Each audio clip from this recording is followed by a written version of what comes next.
lead story and a loud scene behind him indeed. NJ.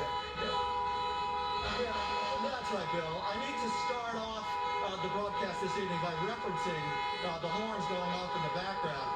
These are people who are clearly upset about the media coverage of COVID-19 in some of these Smart guys. communities. And so that's what we're experiencing tonight. We've experienced it elsewhere in certain parts of Brooklyn on other days. Love it. We're outside the synagogue here in Williamsburg, where we're outside the COVID-19 zone.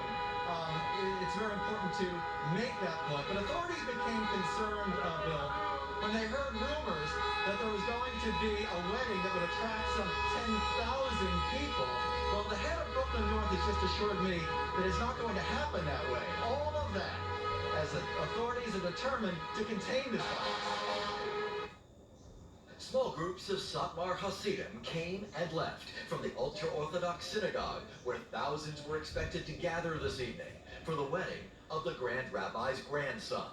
But rabbis are urging well-wishers to stay home after authorities threatened a crackdown, like what happened this weekend when sheriff's deputies dispersed more than 200 people from a catering hall in the Rockaways. Decision was made by the folks who were putting together the wedding to have that much smaller service and to do the rest virtually. That's very good, very helpful. Williamsburg is not within any of New York's color-coded COVID-19 zones, yet mass gatherings are prohibited anywhere in the state. With some infection rates trending lower, Governor Andrew Cuomo said today that restrictions in certain Queens neighborhoods could be lifted or modified, singling out so-called microclusters instead of entire communities. The numbers are block by block, basically, right?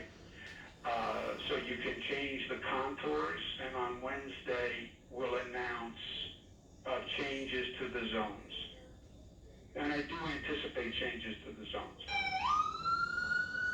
As for South Brooklyn, with the infection rate still above 5%, Mayor de Blasio said restrictions in those red zones will likely remain in effect for the foreseeable It went up to future. over 5%. I'd say overall, those communities need a little more time. Get out of our community! And tensions are still running high. This man tried to prevent us from leaving our news van in Borough Park. But leaders in that community are pushing hard for compliance, which is the key to lower infection rates. Simcha Eichenstein is practically pleading with his constituents on YouTube. But we need to do our part.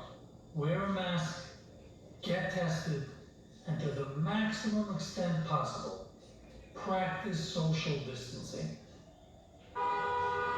Now, just moments ago, the assistant chief of Brooklyn North, Judith Harrison, left the synagogue here in Williamsburg after being assured there will be no mass gatherings here. Here's what she told me just a few minutes ago. We're here to make sure everyone is safe. We don't want to disrespect anybody. People are allowed to gather, but within reason. We want to make sure that there are no large gatherings in excess of 50 people, and we're just here to make sure that that happens. And so far, they're in compliance, and that's fine. Again, we don't want to be disruptive. We're here to make sure that everything is okay. And the chief says, on inspection, everything does appear to be in compliance. Live tonight, Williamsburg, Brooklyn, NJ Burkett, Channel 7, Eyewitness News. They are clearly upset there. NJ, thank you. Meanwhile, a developing story also